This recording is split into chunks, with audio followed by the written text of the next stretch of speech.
सोमनाथ धाम में हो रहा अमृत महोत्सव कई मायनों में खास है। सोमनाथ केवल एक मंदिर नहीं, हमारी सभ्यता का अटूट संकल्प है। सोमनाथ मंदिर के ट्रस्टी पीके लहरी से बात की इंडिया टीवी के सीनियर एसोसिएट एडिटर निर्णय कपूर ने।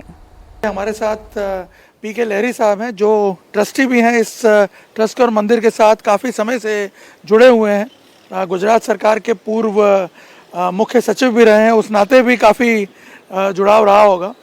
तो मैं सबसे पहले लहरी साहब ये जानना चाहता हूँ कि ये जो प्राण प्रतिष्ठा महोत्सव का अमृत महोत्सव मनाया जा रहा है, इस मौके पर, और जैसे मैंने बताया कि कोइंसाइड कर रहा है ये इस पर आक्रमण के 1000 साल का, आज जब हम इस भव्यता को अनुभव कर रहे हैं, इस तरह से जो भव्य तरीके से मना रहे हैं इस महोत्सव को, आप पहले तो किस प्रकार की अनुभूति कर रहे हैं और कैसे देखते हैं?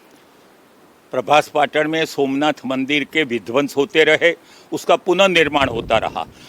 उसी हकीकत को ध्यान में रखते हुए अपने लोकप्रिय प्रधानमंत्री और हमारे ट्रस्ट के अध्यक्ष नरेंद्र भाई मोदी ने इसको स्वाभिमान पर्व के रूप में जनवरी से सेलिब्रेशन शुरू करवाया और वो 1 साल चलने वाला है।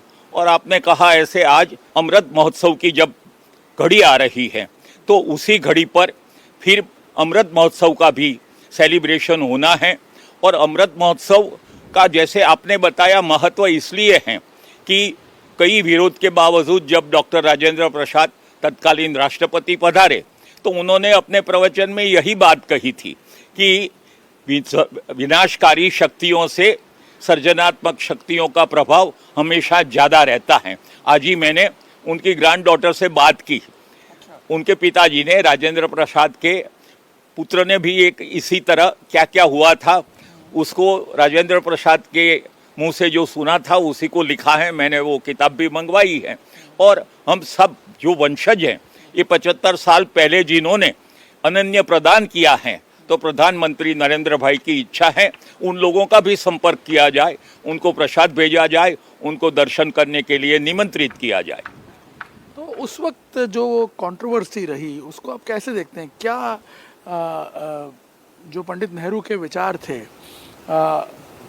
उसकी वजह से हमने देखा इतने सालों तक ये एक तरह से नेपथ्य में चला गया ये मंदिर।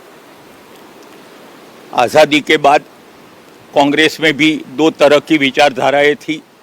एक विचारधारा थी कि जब धर्म के नाम बंटवारा हुआ है तो विधर्मियों को भारत में रहने देने का कोई मतलब नहीं है, कोई ज़रूरत नहीं है। उसके सामने उन्होंने कहा कि दूसरे लोग कम्युनल हो सकते हैं मगर हमारे देश की परंपरा के मुताबिक हम लोग कुछ उदार रहे। वो उदारता और हकीकत जो भूमिगत थी, उनके बीच का जो संघर्ष था वो काफ़ी समय तक चल रहा, आज भी छुटपुट वो चल रहा है। मगर अब एक बात धीरे धीरे स्वीकार हुई। राम जन्मभूमि में सुप्रीम कोर्ट के जजमेंट ने अलग बात की। मेन बात तो ये थी कि मेरा कोई अभी पर्स छीन ले तो मुझे वो वापस ले लेने का हक है, और जब किसी को भी मिल जाए तो मेरा हक तो बना रहता है। जो रेस्टिट्यूशन कहते हैं उस हिसाब से जो जजमेंट आता तो मेरे ख्याल से ये जो अभी भी जो कहाँ प्रश्न है वो निराकरण कर पाते। हमने